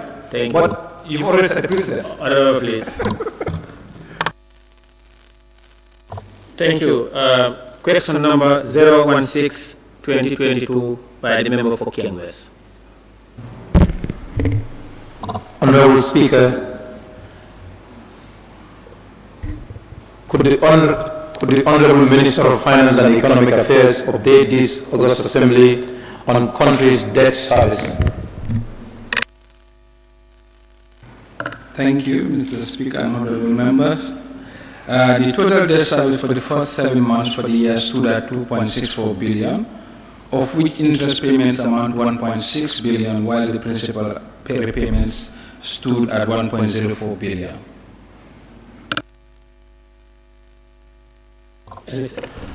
Honorable Minister, could you highlight the recovery plans of these debts?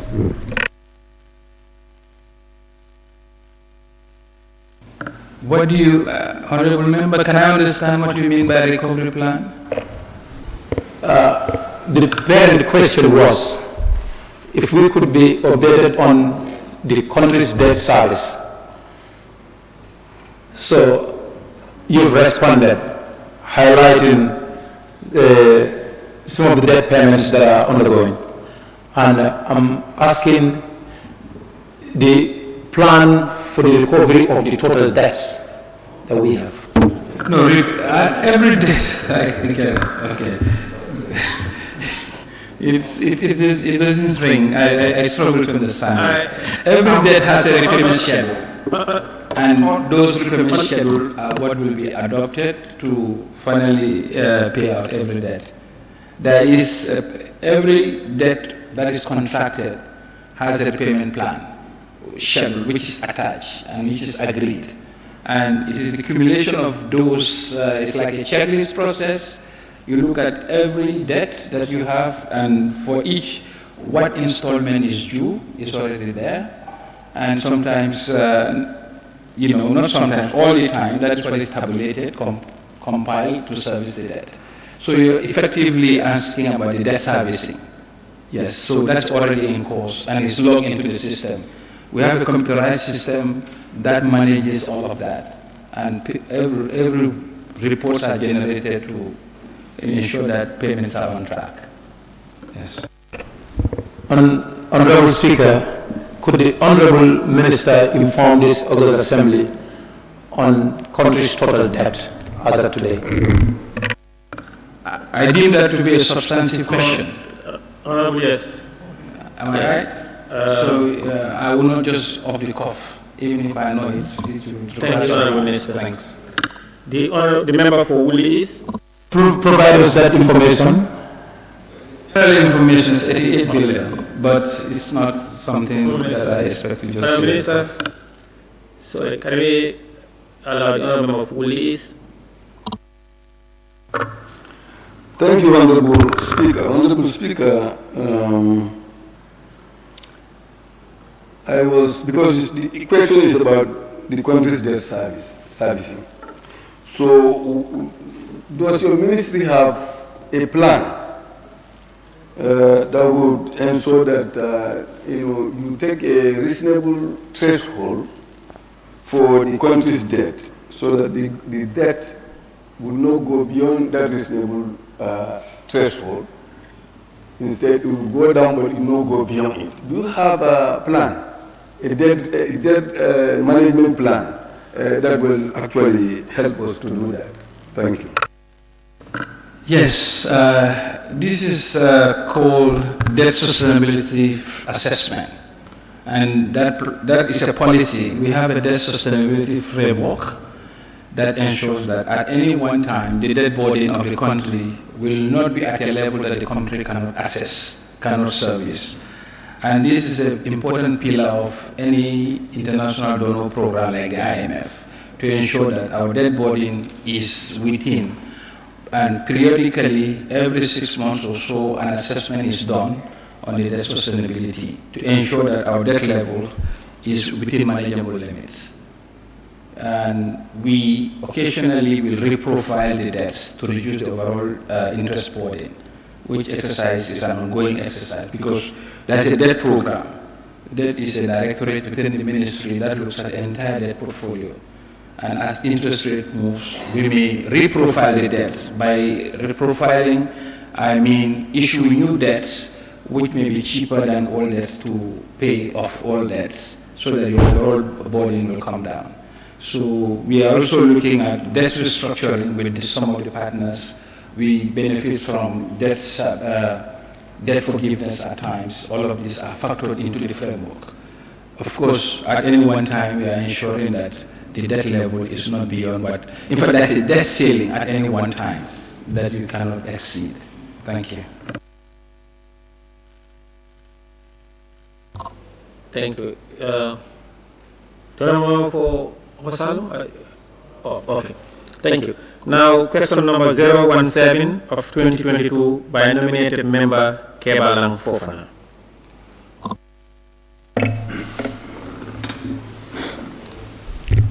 Thank you very much, Honorable Speaker. Honorable Speaker, could the Honorable Minister of Finance and Economic Affairs tell this August Assembly the total value of tax expenditure from January 2022 to date and the legal authority under which such exemptions were made? Thank you. Thank you, Honorable Speaker and esteemed Honorable Member. The total value of tax expenditures from January to August 2022 stood at 1.75 billion. The exemptions were made under the existing laws, regulations, financing agreements, conventions, and project documents. And these include the Foreign Service Regulation, Vienna Convention for Diplomatic Relations, 1961, and the Customs and Excise Act of 2010.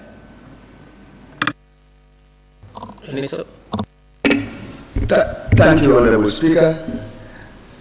Honorable Speaker, how would this correlate to Section 149(3) of the Gambia Constitution, which states that any exemption, no matter who have the authority, shall be subjected to the approval of the National Assembly?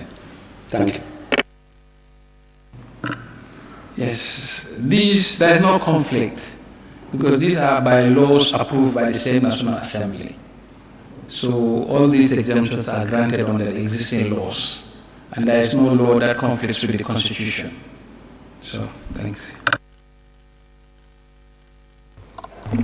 Thank you. Any further honorable member do you have? Honorable Mayor Kebalang? Okay. The member for Woolies. Thank you, Honorable Speaker. Honorable Speaker, we are dealing with tax. And we know that you have two. You have non-tax and the other revenue. So, but we also learned that the tax being collected is reducing instead of increasing. The collection is reducing. So, in the area of non-tax, what non-tax revenue?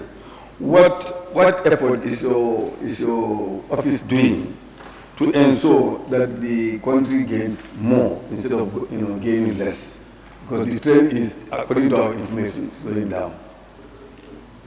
Because even the President mentioned here that it is reduced by 14%, the tax collection, 14%. Yes, I think what I understand from your intervention is that there is a reduction in tax collection. And this was, we have mention of that simply because of the subsidies we have done this year on the fuel prices. We don't, as we all are aware, when the international oil market prices went up, the government subsidized. And as of now, we have subsidized to the tune of $1.3 billion from January to August. So that is the impact of the reduction. And that reduction happened because of what happens in the international oil market. Two, you also have certain tax exemptions like duty waivers that coincides with the operations. All the major operations that are taking the construction of the OIC roads, all the inputs that comes are duty exempted. So that also is another factor. So in a nutshell, the tax reduction is not a permanent, it's a one-off phenomenon. Overall, the tax revenue has been growing year on year. Only this year, because of the shocks to the system, has the tax reduction taken place compared to last year.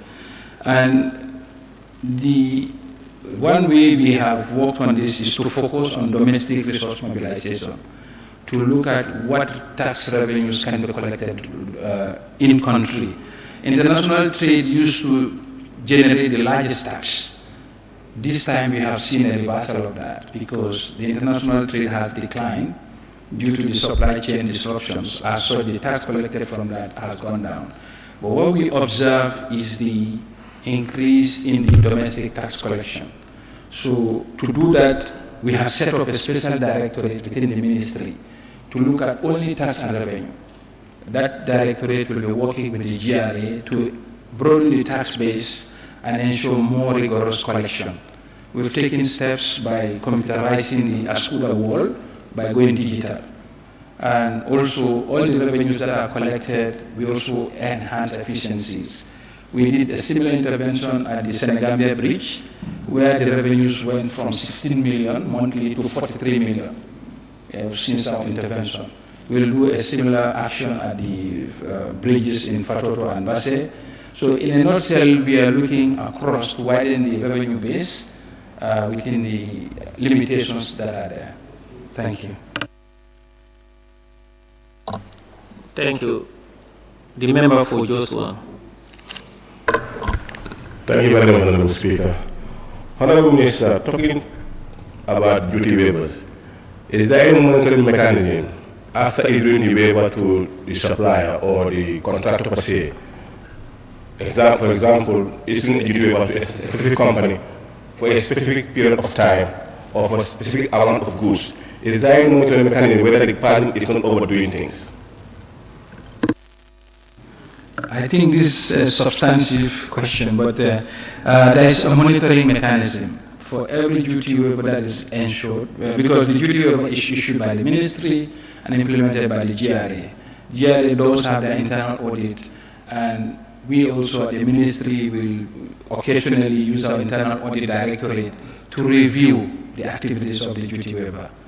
And that is the process of oversight in this area. Thank you. Question number 018 of 2022 by nominated member Kebalang Fofana. Thank you, Honorable Speaker. Honorable Speaker, could the Honorable Minister for Finance and Economic Affairs inform this August Assembly of the value of benefits received from the tax expenditures and the basis used by the Ministry to establish those benefits? Thank you. Thank you, Honorable Member. I think we have already alluded to the legality, the basis for tax expenditures are based on the mentioned legal instruments. In terms of the benefits, these include access to healthcare, more foreign direct investment, access to education, health, energy, and also job creation. Because when you see tax expenditures, which is normally granted through the SIC, there is a holiday, it's an attractive tool for people to come and invest, and that investment should generate positive returns for the country, not just almost equivalent to or more than the tax foregone in the long haul, because they should grow and be able to even export. So those are the benefits. And there is a checklist and a criteria that is used before any tax SIC is approved, one of which is job creation. So far, the jobs created by the SICs run into thousands of jobs. These are the benefits expected. And they also serve as import substitution, because the sectors that they are in would have been imported, importation would have been done. So those are the economic benefits of the tax expenditures. Any supplementary? Thank you, Honorable Minister, because basically these tax expenditures would have been revenue, but we are forgoing the revenue, and then in the belief that something tangible would come in return. So I just want some little clarification in this. Do you have any performance measurement system whereby we can say, for example, an SIC is given to someone, and then there is a verification method to ensure that he delivers on his commitments? Thank you. There is what you call a monitoring committee of the SIC. Once an SIC is granted, as a committee comprising of different agencies that will monitor how that SIC is being deployed. And in fact, the question could not come at a better time. As we speak, we are undergoing a consultancy which we have just advertised to look at the overall SIC, all the beneficiaries, whoever have benefited from an SIC, and whether the intended benefits were achieved or not. And because that's the whole validity of the SIC framework.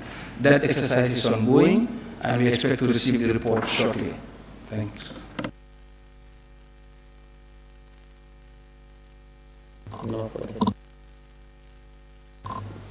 Any further supplementary question? Honorable nominated member Kebalan, do you have any further supplementary question? Thank you, Honorable Speaker. It's okay. Thank you. Then question number 019 of 2022 by nominated member Kebalan Fofana. Honorable Speaker, I don't know whether it's late to withdraw, because this particular question has been partially answered by a supplementary question that was asked by the member for Woolly East. Nominated member Kebalan Fofana. I withdraw the question. If so is, you can withdraw. I withdraw the question. It is answered already. Thank you. Now, question number 020 of 2022 by nominated member Kebalan Fofana. Thank you, Honorable Speaker. Honorable Speaker, could the Honorable Minister for Finance and Economic Affairs tell this August Assembly the legal instruments that his ministry relies on to implement the fuel subsidy? Thank you very much. We have given the background of why we have, as a government, granted fuel subsidy to the tune of 1.3 billion. But just as an information, some countries in this sub-region have not been subsidizing fuel, and they have made a pass-through. It caused so much economic burden on them that there was even a demonstration in those countries. So we believe our subsidization of our subsidy of fuel really serve the interests of the country and the people. And the ministry relies on the provisions of the Petroleum Act of 2014 to ensure that PFM Act, Public Financial Management Act of 2014, to ensure that revenue collected are administered effectively and efficiently with due consideration to the provision of the Petroleum Act of 2016, Part 9 of the Petroleum Product Pricing, Section 24, Subsection 1, which stipulates that the minister may, in consultation with the minister responsible for finance, make regulations addressing the pricing rules that will apply in respect of certain categories of the petroleum products. So the mechanism of the pricing is that a pricing committee sits and compute the pricing and then recommend the pricing, and then based on that level, a subsidy, as we have been doing over the past, will be recommended in order for the pain on the population not to be that direct.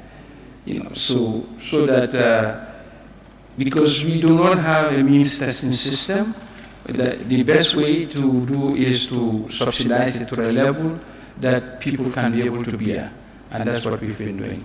Thank you.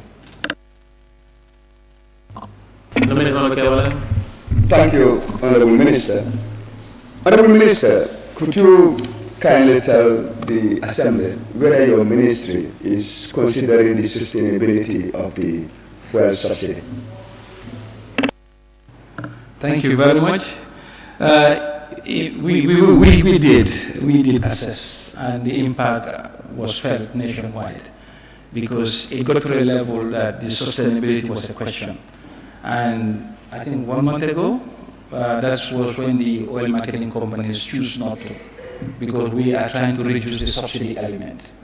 And of course, subsidy is not the best way, but then we had to do it because of anomalous economic effects and the subsequent harm or challenges it will put on the population. But now that we see things have been stabilizing a little bit, we were gradually withdrawing the subsidy, and we just did not stop there. We also tried to look at the pricing structure itself to remove all the excess fats. Before this exercise, the LC component on the pricing was like 3%. Now it's 1.5%. The dealer margin used to be at a certain level, we reduced that. The trader margin, those were some of the issues that caused. So we are very sensitive to the pricing of petroleum product, and the sustainability is a factor we took into account in the last months, and we will continue to do so before the end of the year. I think the best way will be no subsidy if the world market prices are able to be afforded by the citizens. Thanks. Thank you, Honorable Speaker. I have no further questions. Thank you, Nominated Member Kebalang. The member for Woolly East. Thank you very much, Honorable Speaker. Honorable Speaker, would the Minister help to explain clearly how the government actually does this subsidy?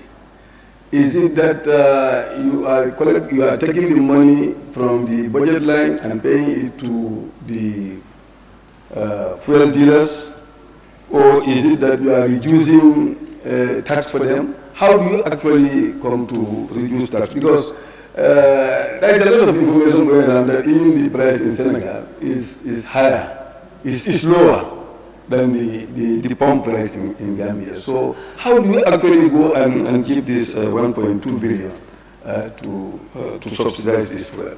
How do you actually do it? What process? Yes, thank you. The mechanism of the subsidy does not involve any money transfer. As you know, the OMCs, the marketing companies that sell the product, were paying taxes to the government as revenue on this sector. So if the pricing comes out such that the pump price, the calculated pump price, is higher than the price that we can recommend to the population, then that difference is parked aside and reduced from their future tax obligation. That's the mechanism. And of course, these price differential between Gambia and Senegal is being quoted now, but when we were cheaper, nobody was quoting. So that's what happens. Thank you. May I now call upon the member for Banjul Central? Yes. Thank you so much, Honorable Speaker. I think we wouldn't do justice not to acknowledge the wonderful efforts of government in subsidizing the general populace at such very high tides, I would say. So it's quite commendable.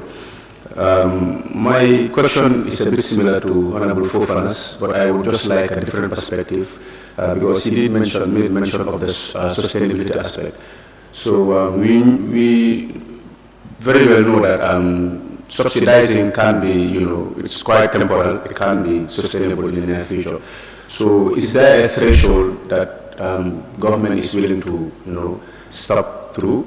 And also, because you also run at a loss in another, if you look at it in another perspective. So I would like to ask if there's a threshold attached. Thank you. Thank you very much for acknowledging government's effort in making this huge financial sacrifice. We appreciate that. Of course, we are aware, and the preferred option is no subsidy.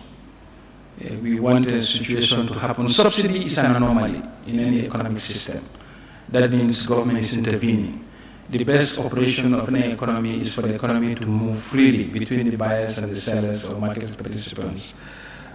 We have looked at this carefully, and now that the way the international price are moving, we are gradually withdrawing the subsidy. It's not going up anymore, and we expect if the trend continues, there may be a time when the pass-through can take place. The subsidy level has reduced substantially now. As of this month, the pricing level will be that the subsidy will be very minimal. But it is still not at a level where we can do the full pass-through, because we know the pain on the people. And we are calibrating this with the revenue loss to the state. But our preferred and our desire is no subsidy, and we are working to get there. Thank you. The member for Brikama South. Thank you, Honorable Speaker. Honorable Minister, I just want to inquire in connection to this subsidy, whether it's affecting the fuel levy on the pump price that goes to the NRA.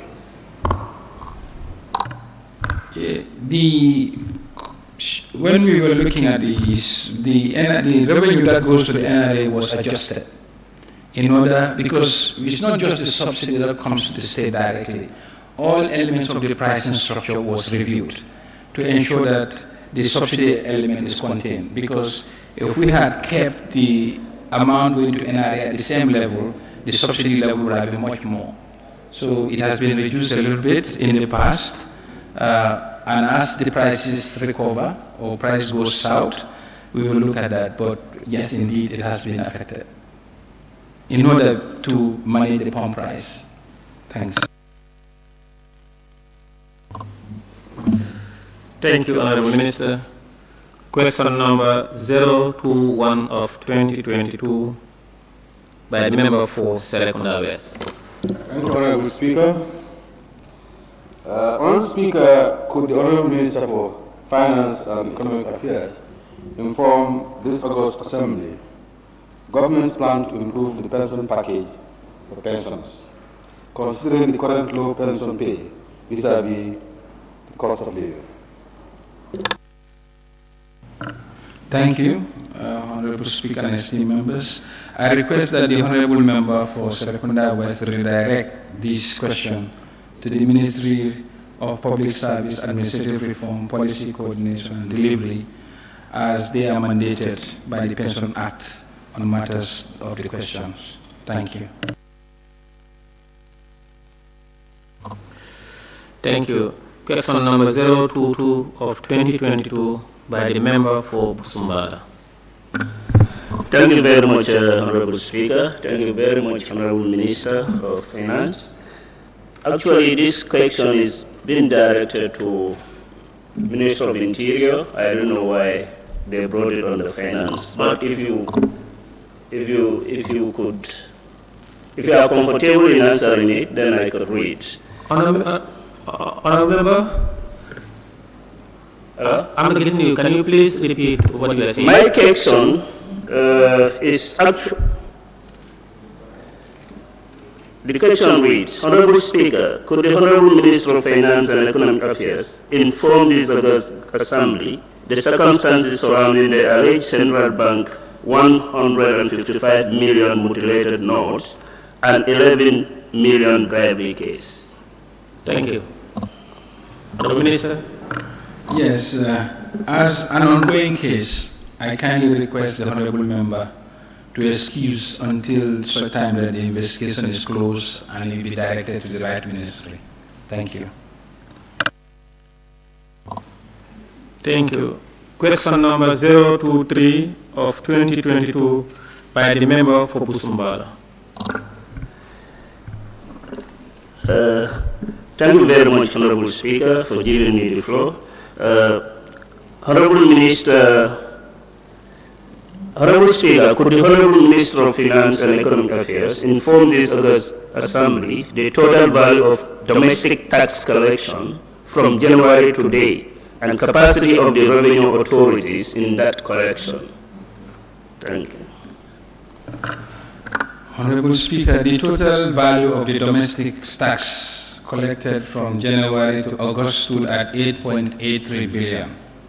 Of this amount, the GRA total revenue collection for the said period is 8.35, and the target revenue for GRA overall is 13.5 billion. As at August, their capacity is, the GRA has achieved 62% of this target. Honorable Kusumba? No further supplementary, sir. Thank you. The member for Woolly is? Honorable Speaker, would the Minister please help us to explain exactly what incentives do you give to tax collectors to ensure that they collect tax that is due at each given time? What incentives? What incentives? Okay,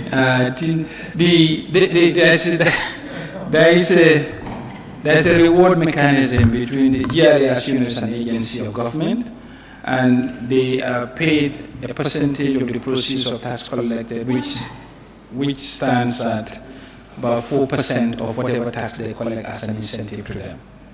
Yes.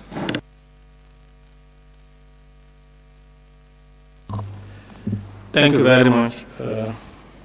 In the absence of further supplementary question, I want to thank the Honourable Minister for Finance and Economic Affairs for those answers provided to this Assembly following those oral questions submitted.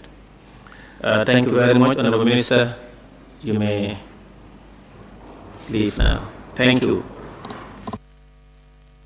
Honourable members, I'm afraid the table office informed us that the Minister for Petroleum and Energy is unavailable. So therefore, that does it for today's session. And on that note, I want to thank each and every honourable member who participated in this very important session. Be it resolved that this August Assembly do stand adjourned until Thursday, 29 September 2022 at 10 a.m. Those in favor, please say aye. Those not in favor, please say no. The ayes have it. This Assembly now stand adjourned until Thursday, 29 September 2022 at 10 a.m. prompt.